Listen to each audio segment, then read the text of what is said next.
Welcome to BLN.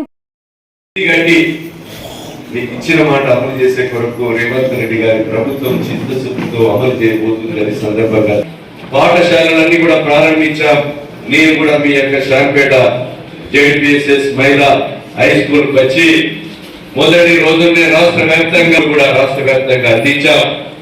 School బంద్ అయిన తర్వాత ఏదైతే ప్రతి స్కూల్లో మేము మహిళలతోని ఈరోజు విద్యా కమిటీ చైర్మన్ గా CL గా పెట్టి ఈరోజు సోషల్ వెల్ఫేర్, బీసీ వెల్ఫేర్, అదేవిధంగా మోడల్ స్కూల్ జ్యోతిరావులకు పంపిణీ అడుగుతున్నారు.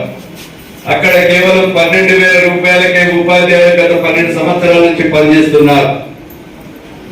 కానీ ప్రభుత్వ పాఠశాలలో 30,000 కానుంచి 1,00,000 దాకా ఇస్తున్నాం. ఇంకా ఉన్న ముఖ్యమంత్రి గారి ముఖ్య ఉద్దేశం ప్రభుత్వంలో ఉన్న PSCలు, హై స్కూల్స్ అన్ని కూడా పేదల కొరకు పటిష్టం చేసి ఈ రోజు ఇంకా గదువు పెంచి ఏదైతే ఇంగ్లీష్ మీడియం కానీ తెలుగు మీడియం కూడా సమాంతరంగా పిల్లలకు అనుకూలంగా విద్యను అందించే కొరకు ఈరోజు ఉపాధ్యాయ పోస్టులను DSC పెట్టి ఖాళీ పోస్టులను కూడా నింపబోతున్నాం. అంతేకాకుండా ఈ రోజు పాఠశాలలో ఇంకా ఫ్యాన్లు అవసరం ఉన్న మీ ఇళ్లలో బాత్రూమ్స్ కానీ అదేవిధంగా మీ ఇంట్లో ఉన్నటువంటి రూముల కంటే భిన్నగా పాఠశాలను ఒక దేవాలయంగా తీర్చిదిద్ది మన చదువుకునే పిల్లల కొరకు ప్రభుత్వ పాఠశాలలో మనము పటిష్టం చేసే ఆలోచనలో ఈ ప్రభుత్వం ఉంది. మీరు కూడా పిల్లలు కానీ అదేవిధంగా సర్పంచులు, ఎంపీటీసీలు మేమందరం కూడా మన పిల్లలందరినీ ప్రభుత్వ పాఠశాలలో చేర్చేయవలసిందిగా నేను విజ్ఞప్తి చేస్తున్నాం. మీకు టీవీలు పెడుతున్నాం. ఈరోజు మీడియా ద్వారా ఆ టీవీల ద్వారా కూడా టెక్నాలజీ, న్యూ టెక్నాలజీతో కూడా ఈ దేశంలో ఏం చేసే విధంగా అదేవిధంగా నర్సరీ 1వ తరగతి నుంచి 10వ తరగతి వరకు, ఇంటర్మీడియట్ వరకు, డిగ్రీ వరకు కూడా మనము ఈ ప్రభుత్వ పిల్లలను ఏదైతే పాఠశాలను ముఖ్యమంత్రి గారికి పటిష్టంగా చేయాలనేటువంటి ఆలోచన ఉంది. మీరందరూ కూడా దీన్ని దృష్టిలో పెట్టుకొని ప్రభుత్వ పాఠశాలలో మన పిల్లలను చేర్పించవలసిందిగా నేను విజ్ఞప్తి చేస్తున్నాం. అంతేకాదు ఈరోజు నిరుద్యోగ యువత కూడా ఉద్యోగాలు రాక ఇబ్బంది పడుతున్నాయి. ఈరోజు DSCని పెడతాం. అదేవిధంగా degree, DTC, BEd, MTech, BTech చదివినటువంటి 2 లక్షల ఉద్యోగాలు ఖాళీగా ఉన్నాయి. అవి కూడా ఒక సంవత్సరం లోపు నింపబోతున్నామని మీకు ఈ సందర్భంగా తెలియజేస్తున్నాం. కనుక ఈ విషయాలన్నీ కూడా మీకు తెలియజేయాలని మీరందరూ కూడా 1,00,000 రూపాయల రుణమాఫీ కాకుండా మీకు కళ్యాణ లక్ష్మి చెక్కులు కూడా మీతో పాటు మేము తుల బంగారం కూడా అత్తగారింటికి సాగనిపే ముందు ఇచ్చే కొరకు మేము ఎన్నికల ముందు చెప్పాం.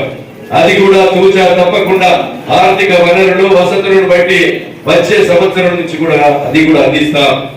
ఇంకోటి ఈరోజు రేషన్ షాప్ బియ్యం ఆలోచన ఏముందంటే రైతాంగాన్ని కూడా సన్న బియ్యం పండియాలని, సన్న వడ్లు పండించి ఈ రోజు మీకు సన్న బియ్యమే రేషన్ షాపుల్లో ఇస్తే ఎవరికి కూడా మనం అమ్మం, మనమే తింటాం. హై స్కూల్లో, హాస్టళ్లలో, మధ్యాహ్న భోజనంలో కూడా మేము సన్న బియ్యం అందించబోతున్నామని మీకు కూడా మీకు ఈ సందర్భంగా తెలియజేస్తున్నాం. ఈ రోజు నేను ఎమ్మెల్యేగా కాకుండా, పాలకుడిగా కాకుండా, ముఖ్యమంత్రి నుంచి ఎమ్మెల్యే వరకు మీకు సేవకుడిగా పనిచేస్తాం. ఈ రోజు ఇల్లు కూడా నిరుపేదలు ఎవరైతే ఉంటే 4 లక్షల ఇళ్లను కూడా ఊరి గుడిసెలు, కిరాయి ఇళ్లలో ఉన్నటువంటి ఇళ్లకు కూడా మీకు 3,500 ఇళ్లు నాకు ఉన్నాయి.